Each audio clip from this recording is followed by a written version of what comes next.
December 2018 year cost and management make one number 5 course up in Number 5 ma Ferrer and Fashion Limited is in business making winding machine.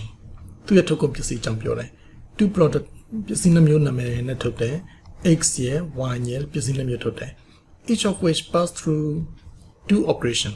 na sen lo are. The operation na sen lo are so cutting year, forming year so pure operation na sen mare. At present the company use absorption costing. Lashi company the absorption costing or at present Kulashi system absorption costing based on machine hour rate. And a better production overhead could be better machine hour and salary Uyayamapo. The Kulashi now the better detail for the next period. Next period the better detail will be high. Now next period the better detail them are X year, Y year, is in the new pure. And production unit be there. Direct labor cost, direct material cost, machine hour labor, machine hour per unit ko pay mare. Total lodging production unit na miao. Tini ma so yin takha twet chi lai aw machine hour per unit ka 2 nayi 2500 unit so ro nayi baung 5000.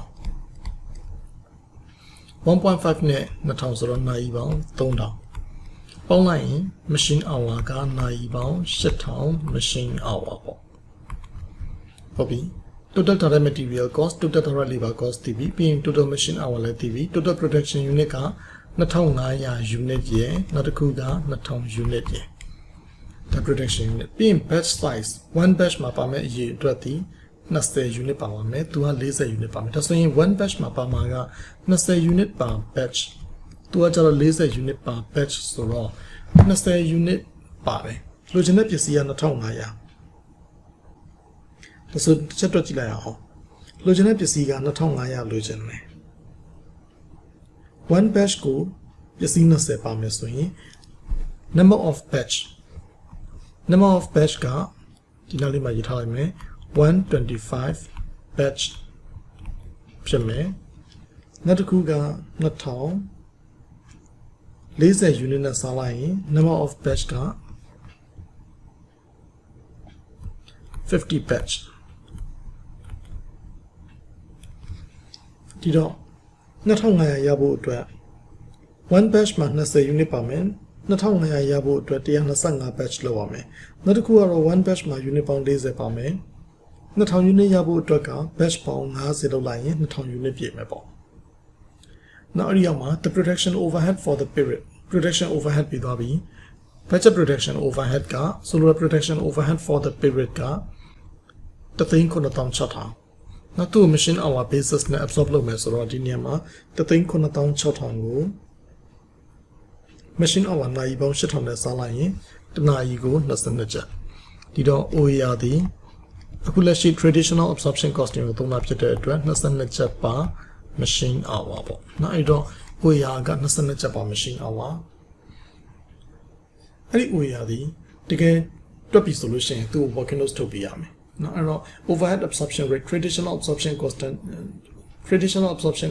overhead absorption rate ni chain, bumdini ye ame, budget protection overhead code, budget machine hour ne sa, the thing kula taw shot hong ko ti me, machine hour na yi baung 8000နဲ့စားမယ်။ရလာတဲ့အဖြေကို22ချက်ပါ machine hour စာညွှန်းပေးရမယ်။ Now မေးခွန်းပါမိလက်ကြည့်အောင် calculate the production overhead cost. Production overhead cost တွက်ပြီးပါ for 1 unit of each product ပစ္စည်းတစ်မျိုးချင်းအတွက်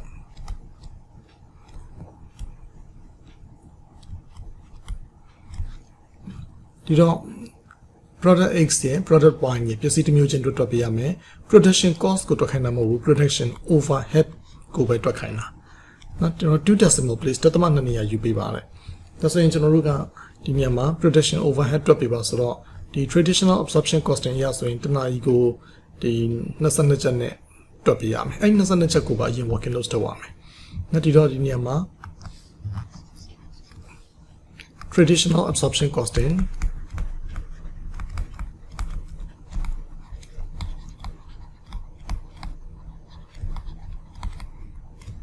traditional absorption costing method ကိုသုံးမယ်ပေါ့နော်သူ့ခေါင်းစဉ်လေးတင်ပြရမယ်ပြီးတော့မှအဲ့ဒီအောက်မှာ overhead absorption rate အရှိအေးပါနော်စာအုပ် overhead absorption rate ကိုလိုချင်ရင် production overhead က 39600 ကိုတည်မယ်ပြီးရင် machine hour နာရီပေါင်း8000နဲ့စာမယ်ဒီတော့ထွက်လာတဲ့အဖြစ်ဒီ22ချက်ပါ machine hour ပေါ့နော်အဲ့22ချက်ပါ machine hour ဟုတ်ပြီဒီနေရာမှာ product X အတွက် product Y အတွက် production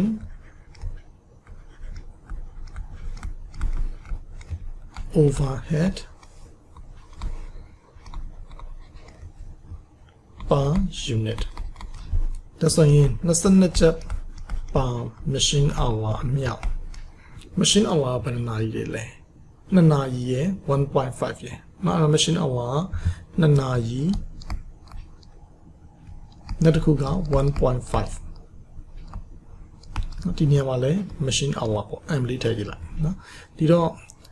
2နာရီနဲ့22နဲ့မြောက်လို့ရှိရင်44ချက် per unit နောက်တစ်ခုကကျတော့ 1.5 ကို22နဲ့မြောက်နော်အဲ့တော့22ကို 1.5 နဲ့မြောက်လိုက်ရင်33ချက်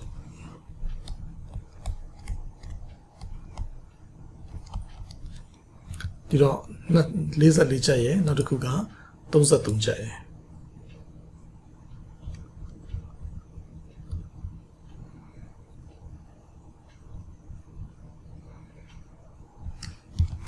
production overhead cost per unit တစ်ခုက44ချက်ဒါက X အတွက်နောက်တစ်ခုက Y အတွက်က33ချက်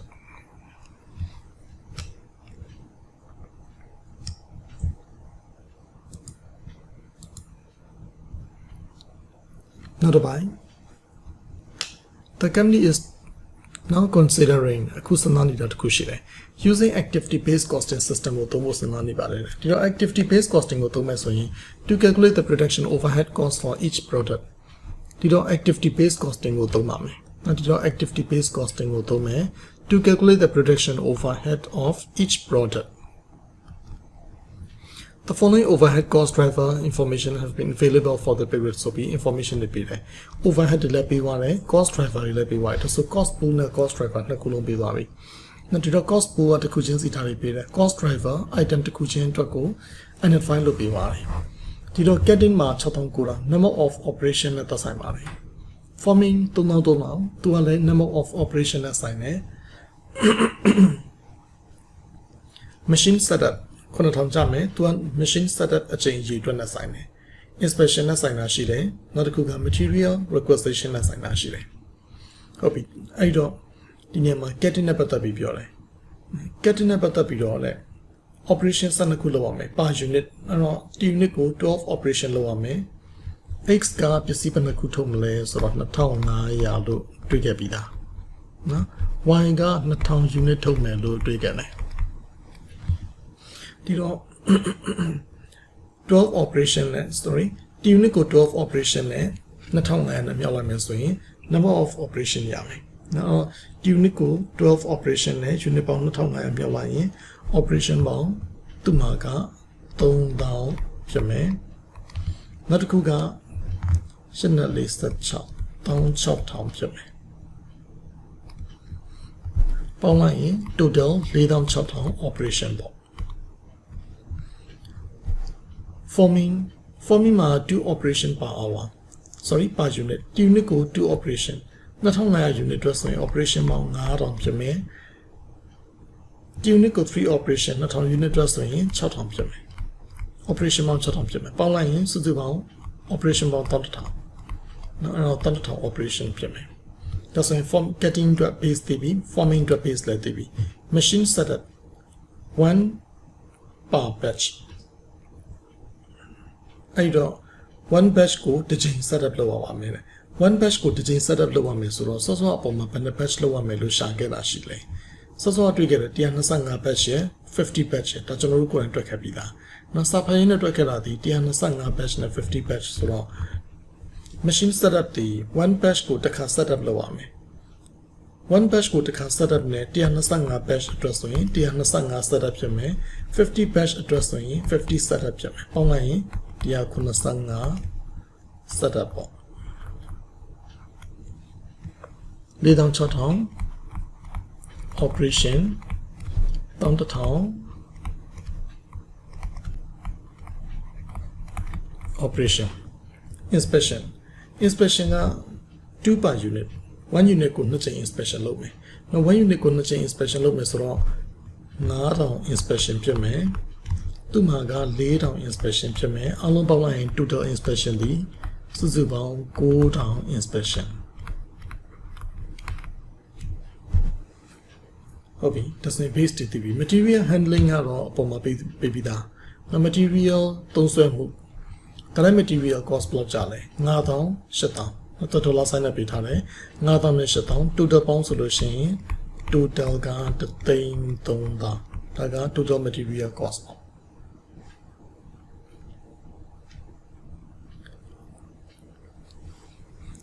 ဒီမှာလည်းပြောထားတယ် material handling နဲ့ both products are made from the same material ပစ္စည်းနှမျိုးစလုံးသုံးတဲ့ material ကတူတူပဲ that is issued in single sheet against the material requisition one sheet of material will make 20 units of X you know one sheet of material က20 units of X ဖြစ်ပါမယ်ဒါဆိုရင် X အတွက်ဆိုရင် sheet ပေါင်းဘယ်လောက်ဖြစ်မလဲတွက်လို့ရပြီသူက2500 unit ထုတ်မယ်ဟို X က20 unit နဲ့စားလိုက်ရင်125 sheet ပေါ့အဲ့တော့ one sheet of material will make 20 units one sheet of material က20 units ဆိုတော့ number of sheet ပြောပါဆိုရင် extra က125 sheet လို့တယ် y အတွက်ကဘယ်လောက်လို့မလဲ y က2000ထုတ်မယ်အဲ့ဒါကို16 unit per sheet နဲ့စားလိုက်ရင် number of sheet ကသူကလည်း125 sheet ပဲပေါင်းလိုက်ရင်250 sheets ဖြစ်မယ်အဲ့ဒါဆို material cost သုံးဖို့မလိုတော့ဘူးဒီကနေယူသုံးမယ် no waste of materials is expected material wastage မရှိဘူးလို့ခံမှပါတယ်ဒီတော့ calculate the total production overhead cost သူတို့တွက်ခိုင်းတာဒီ total အနေထားကိုတွက်ခိုင်းတယ် production overhead cost ကို total တွက်ပြပါ2 decimal place တသမယူဖို့လိုလိုက်နှစ်နေရာယူပေးရမယ် for 1 unit of product X ရယ်1 unit of product Y ရယ်ဒီတော့ X units စာ Y units စာတွက်ပေးရမယ် using activity based costing activity based costing ကိုသုံးပြီးတွက်ပေးရမယ် total production overhead for 1 unit of X ရယ် Y ရယ်ဒါဆိုရင် X နဲ့ Y နှစ် column ချလိုက်မယ်ပြီးရင် production overhead absorb ကို activity based costing နည်းအရ total အနေထားအရင်တွက်လိုက်မယ်ပြီးတော့မှသူတို့ရဲ့သက်ဆိုင်ရာ unit တွေနဲ့ပြန်စားချလိုက်မယ်ဆိုရင်ဒီ unit စာရမယ်သူ့ဖြေထဲမှာများအဆင်ပြေအောင်တွက်ထားပေးလားတစ်ချက်ကြည့်အောင်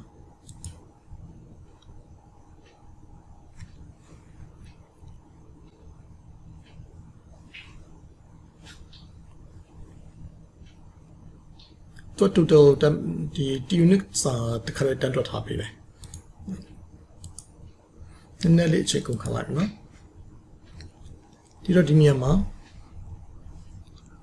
product X ရယ်Y ရယ်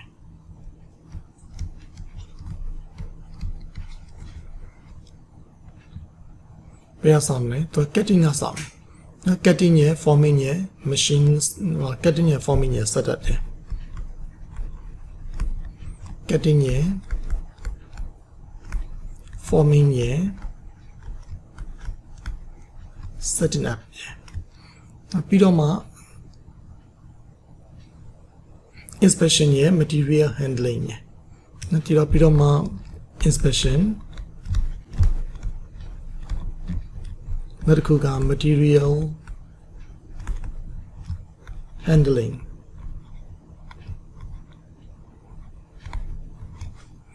working notes ထုတ်ဖို့နေရာလဲအလုံးလောက်ပေးထားတယ်ဒီကလို့ working notes ထုတ်ဖို့လိုရမယ်ဆိုရင်အဲ့ဒီအောင်မှာ working notes ထုတ်ပြီးတော့ပဲနောက်ဒီတော့အခုလောဆယ်မှာကျွန်တော် cutting ကဘယ်လောက်ဖြစ်မလဲ cutting အတွက်ကုန်ကျစရိတ်ကဘယ်လောက်ရှိလဲ cutting ရဲ့ကုန်ကျစရိတ်က6000နဲ့9000ဒီတော့ cutting ရဲ့ကုန်ကျစရိတ်ဒီစုစုပေါင်း6000နဲ့9000 6000ကိုဘယ်လောက်နဲ့စားမလဲ number of operation ဒီ cutting ရဲ့ number of operation ဒီ4600နဲ့စားမယ်နော်အဲ့တော့4600နဲ့စားလိုက်ပါဟုတ်ပြီရလာတဲ့တန်ဖိုးကို3000နဲ့မြောက်1600နဲ့မြောက်3ဒီ330လုံးနေဖြုတ်လိုက်မယ်နော် extra ဆိုရင်3000နဲ့မြောက်မယ် y အတွက်ဆိုရင်1600နဲ့မြောက်မယ် အဲ့တော့ဒီနေရာမှာ3000နဲ့မြောက် x ရမယ်1600နဲ့မြောက်ရင်ဒါ y အတွက်ရမယ်ဒါဆိုဒီမှာ track ကလေးက4600ကို3ည3လုံးဖြုတ်ပြီး46လို့ပဲရေးလိုက်မယ်ဒါဆိုရင်ကျွန်တော်တို့ကဒီနေရာမှာ6900 46နဲ့စားမယ်30နဲ့မြောက်လိုက်သူက4000ခွဲ6900ကို46နဲ့စားနောက်တစ်ခုက16နဲ့မြောက်2000နဲ့4000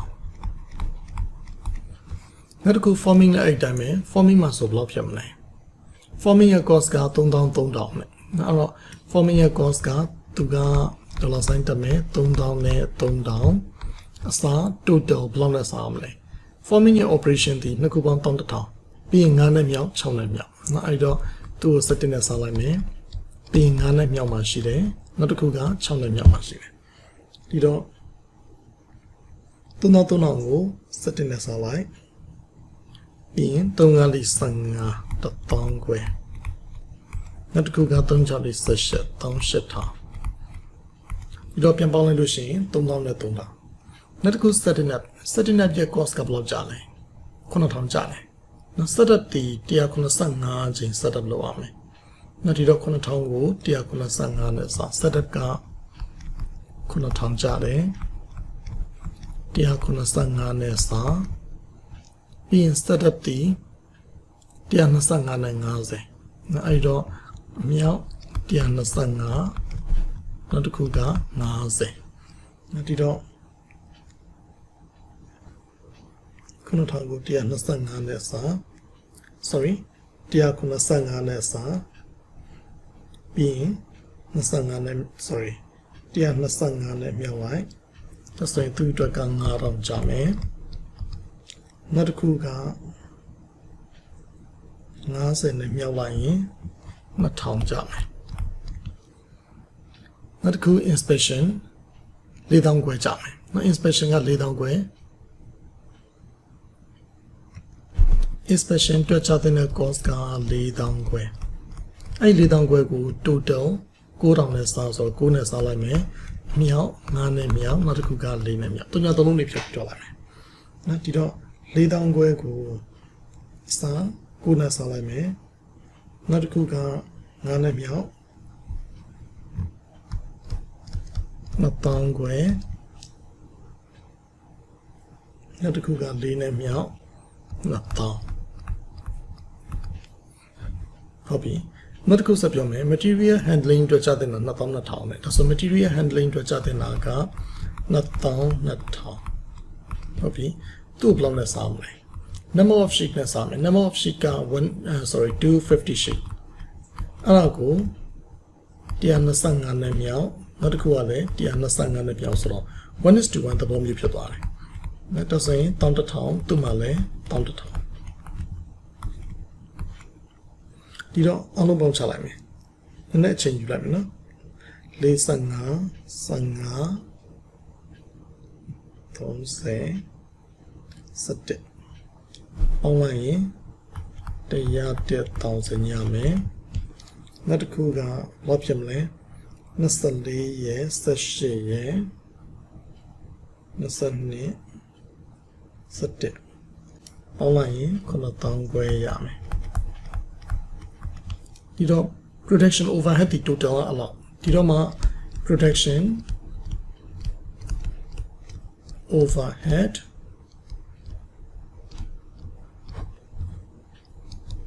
per unit ဒီ unit တန်ဖိုးသိချင်တယ်ဆိုရင်1000ကိုတီးပြီးတော့ x ရဲ့ production 2500နဲ့စားလိုက်ပါဒါဆို 40.4 per unit ဒေါ်လာစံလေးတက်ပေးလိုက်နောက်တစ်ခုက9000ခွဲ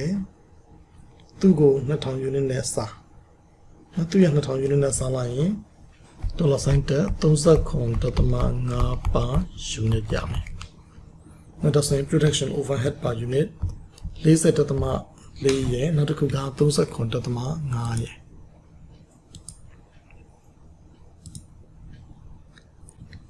ဒီတော့ဒီနေရာမှာ production overhead per unit ဒီ40.4 sorry 40.4ရဲ့နောက်တစ်ခုက39.5ရဲ့ production overhead cost per unit ဒီတော့ကျွန်တော်စောစောတွက်လိုက်တဲ့သဘောဒီ total တွက်လိုက်တယ်ပြီးတော့မှဒီသူရဲ့သက်ဆိုင်ရာ unit နဲ့ပြန်စားချလိုက်တယ်နော်ဒီ unit တန်ဖိုးထွက်လာတာပေါ့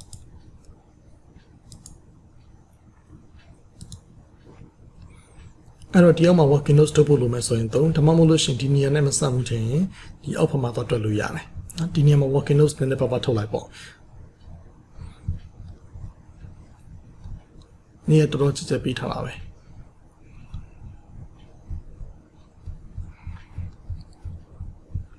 နောက်တစ်ခုနံပါတ် C explain two disadvantages of the company might face if it decided to introduce activity based costing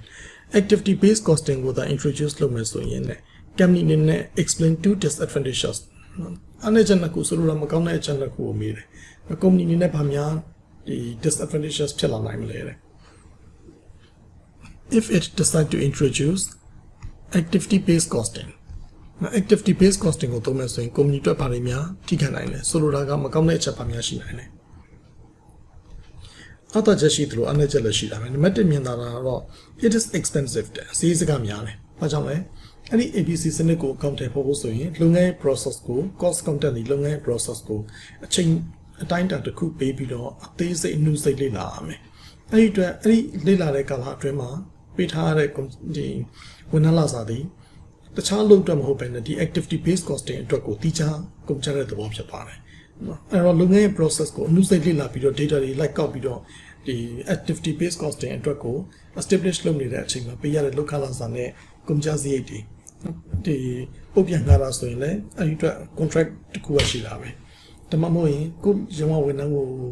ဒီကျွမ်းကျင်ဝန်ထမ်းတယောက်ခန့်လိုက်ပြီးတော့အသုံးပြုမယ်ဆိုရင်လည်းဒီနေရာမှာ activity based costing ကို implement လုပ်ဖို့အတွက်ကုန်ကြတဲ့စရိတ်တွေဒီဆိုလိုတာသူ့ကိုပေးထားရတဲ့လောက်စာတွေဒီအဲ့ဒီအချိန်ကာလအတွင်းပေးထားတဲ့စရိတ်စကားတွေဒီအတွက်ကိုတိကျကုန်တဲ့သဘောဖြစ်သွားတယ်အဲ့ဒီအတွက်ကြောင့် expensive လည်းဖြစ်တယ်လို့ time consuming အချိန်လည်းပေးရတယ် to introduce ဆောက်လုပ်ဖို့အတွက်ကိုအချိန်လည်းပေးရတယ်စရိတ်စကားလည်းများတယ် the benefit obtained from ABC system might not justify the cost benefit obtained ပြန်ရလိုက်တဲ့ benefit ဒီmust not justify the cost ဆိုလိုတာကတကယ်လို့ခက်သေးကြလို့ရှိရင်ပြန်ရလိုက်တဲ့အကျိုးကျေးဇူးနဲ့ကုန်ကျသွားတဲ့ဈေးနဲ့မမျှတာမျိုးရှိတတ်တယ်အဲ့ဒါကြောင့် expensive လည်းဖြစ်တယ် time consuming လည်းဖြစ်တယ်နောက်တစ်ခု it might be difficult to identify appropriate cost driver တချို့ကိစ္စတွေမှာဒီဈေးတွေဘာအတွက်ကုန်တာလဲလို့အတိအကျသတ်မှတ်လို့ခက်တာတွေရှိတယ်ဆိုလိုတာသတ်မှတ်ဖို့အတွက်ကိုစဝေးစဝါဖြစ်စရာတွေဝေခွဲမရတာတွေအများကြီးရှိတတ်တယ်အဲ့ဒါကြောင့်it might be difficult to identify နော်တမဖို့ခဲမှာလေ appropriate cost driver ဘယ် cost driver နဲ့တင်တော်မလဲဆိုတာကိုပြောဖို့ခက်တာလေးရှိပါလေ it might not be possible to locate all overhead costs to specific activity cost အလုံးကိုဘယ် activity အတွက်ကုန်ကြတယ်လို့လိုက်ပြီးလက်ညှိုးထိုးဖို့အတွက်အဆင်မပြေနိုင်ဘူးနော်အဲ့အတွက်ကြောင့် not be possible မဖြစ်နိုင်ပါဘူး to locate all overhead costs to all overhead costs to specific activityကုန်ကြစရိတ်တွေတွေ့တိုင်းဘယ်အတွက်ကုန်ပါလဲဘယ်အတွက်ကုန်ပါလဲလို့အတိအကျသတ်မှတ်ဖို့အတွက်အခက်အခဲရှိတယ်နောက်တစ်ခု the choice of both activity and cost driver might not be appropriate တခါလေကြာလို့ရှိရင်ရွေးချယ်လိုက်တဲ့ဒီ cost driver နဲ့ဆိုလိုတာ activity ပေါ့နော်ဒါမှမဟုတ်လို့ရှိရင်ကုန်ကျသွားတဲ့ cost နဲ့အဲ့တော့ဒီနေရာမှာ the choice of activity and cost driver လို့ဆိုမှုနဲ့သတ်မှတ်လိုက်တဲ့ cost driver နဲ့ဒီတော့ဒီဘာလို့လိုက်လဲဘာကုန်မှာဘလောက်ကုန်မှာလဲအဲ့ဒါဆိုရင်အဲ့ဒီကုန်ကြစရိတ်ကိုဘယ် base နဲ့တွက်တယ်လဲစသဖြင့်ကုန်ကြစရိတ်ရဲ့ activity နဲ့သတ်မှတ်လိုက်တဲ့ cost driver ဒီတခါလေကြာရင်တူမီအောင်နဲ့တကယ်တမ်းတိတိကျကျမှာဒီသဘောတရားကွာဟတာမျိုးရှိတတ်တယ်အလုပ်သဘောမှာအဲ့တော့ activity and the choice of both activity and cost driver might not be appropriate တခါလေမသိတော့မျိုးရှိတတ်ပါတယ်it might not be possible to allocate all overheads ဆိုတာစောစောပြောတဲ့ဟာပဲတူပဲဒီအကြောင်းအရာနှစ်ခုစလုံးဒီနာနဲ့စီနဲ့တခြားစီဖြစ်သွားတာမျိုးတွေ့ရတတ်တယ်တတ်မှတ်လိုက်တဲ့ cost driver နဲ့တကယ်ကုန်ကြတဲ့ activity ရဲ့သဘောတဘာဝနဲ့မတူဘူးဒါမှမဟုတ်လို့ရှိရင် cost driver တတ်မှတ်ဖို့အတွက်ကိုအခက်အခဲရှိတာမျိုးဘယ် cost driver ရဲ့လို့လည်းညှို့ထုတ်ဖို့ခက်တာမျိုးရှိတတ်တယ်နောက်အဲ့တော့ activity based costing ဒီကောင်းတော့ကောင်းတယ်ဒါပေမဲ့ complex ဖြစ်တဲ့ nature မျိုးလည်းတွေ့ရသလို expensive လည်းဖြစ်တဲ့ time consuming လည်းဖြစ်တယ် ပြီးရင် cost driver နဲ့ဒီ overhead cost နဲ့ inappropriate ဖြစ်သွားတာမျိုးရှိတတ်တယ်လို့ activity နဲ့ cost driver inappropriate ဖြစ်တာမျိုးလည်းရှိတတ်တယ်။ဒီတော့ဒီ activity based costing ရဲ့ analysis လေးတွေကိုထပ်ပြီးတော့ရေးချင်တာရှိရင်လည်းကောင်းတဲ့ပေါ်လာတာရှိရင်လည်းရေးလို့ရပါတယ်။ပြီးရင် activity based costing ကိုသေချာတွက်ကြည့်ဖို့လိုတယ်။တွက်ကြည့်ဖို့လိုတယ်เนาะဒီပုံစံအောင်။ပြီးရင် traditional absorption costing activity based costing သူက overhead တစ်ခုပဲမိထားရတဲ့ overhead ပဲကျွန်တော်တို့တွက်ပေးလိုက်ရုံပဲ။ပြန်ပြီးတော့တွက်လေ့ကျင့်ကြည့်ပါ။